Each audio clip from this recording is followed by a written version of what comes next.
6. 날개 돋은 아기. 먼 옛날 강정에 가난한 부부가 살았습니다.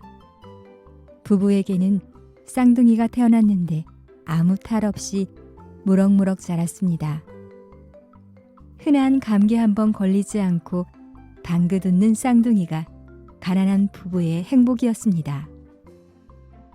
집안이 가난했기에 동네 일을 단 하루도 걸을 수 없어 일을 해야 하지만 천만다행으로 쌍둥이는 아침에 젖을 먹이고 나면 저녁이 되도록 신기하리만큼 잘 놀았습니다. 그런데 어느 날 엄마는 이상한 것을 발견하였습니다.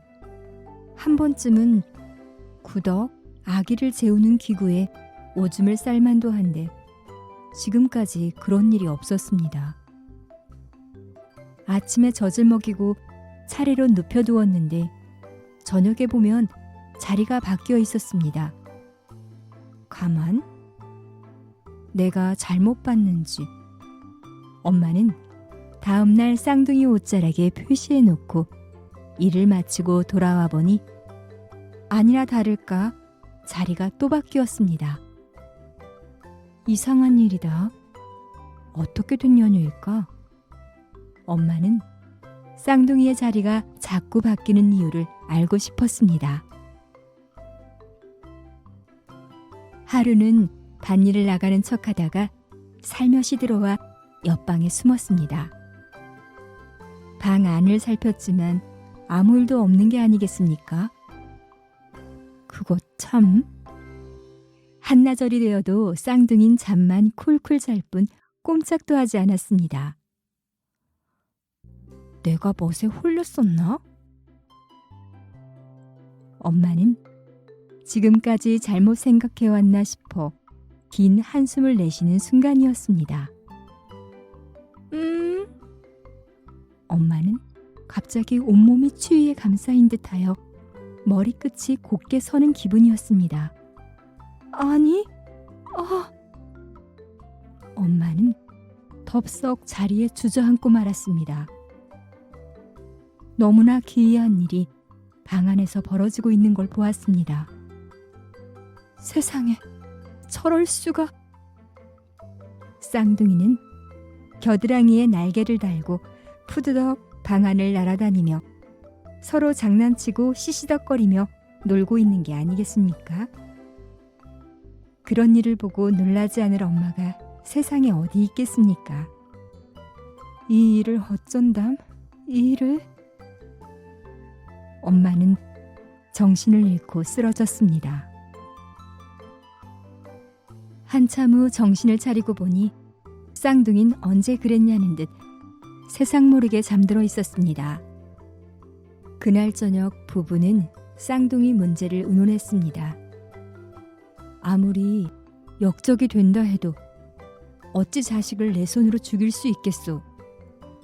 당시에는 겨드랑이에 날개가 돋은 사람은 누구든 죽여 없애던 때였습니다.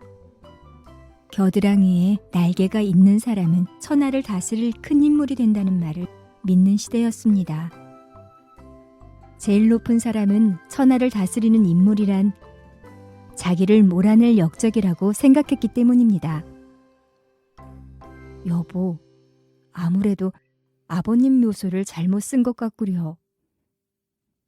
몇 해 전 돌아가신 아버지를 장사 지내려 하는데 지나가던 스님이 중얼거리던 소리가 떠올랐습니다. 어허, 쌍용백호가 한데 모였도다. 틀림없이 정기를 받은 인물이 후손으로 이어지리라. 혼잣말을 대수롭지 않게 여겼던 일을 후회하며 결국 아버지 묘소를 옮기기로 하였습니다. 부부는 아무도 몰래 어두컴컴한 틈을 타 아버지 묘소를 파헤치기 시작했습니다.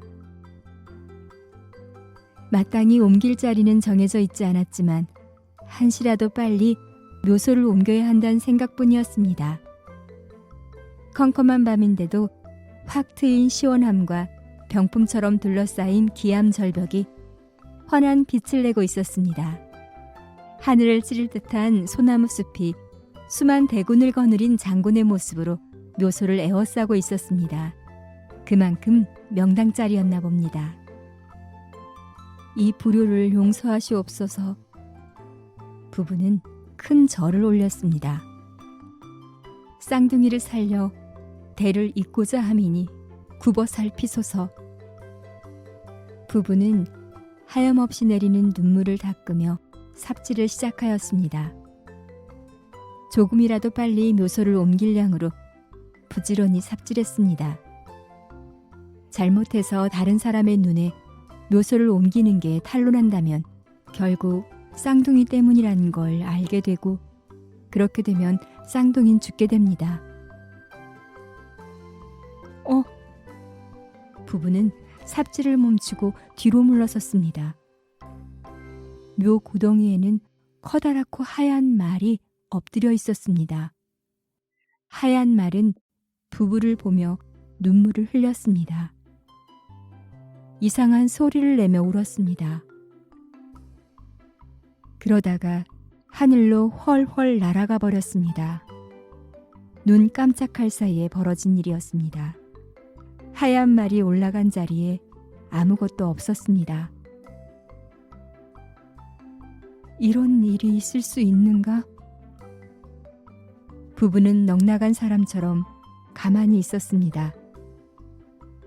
세상에. 부부의 긴 한숨 소리가 섞여 불길한 예감이 스쳐 지났습니다.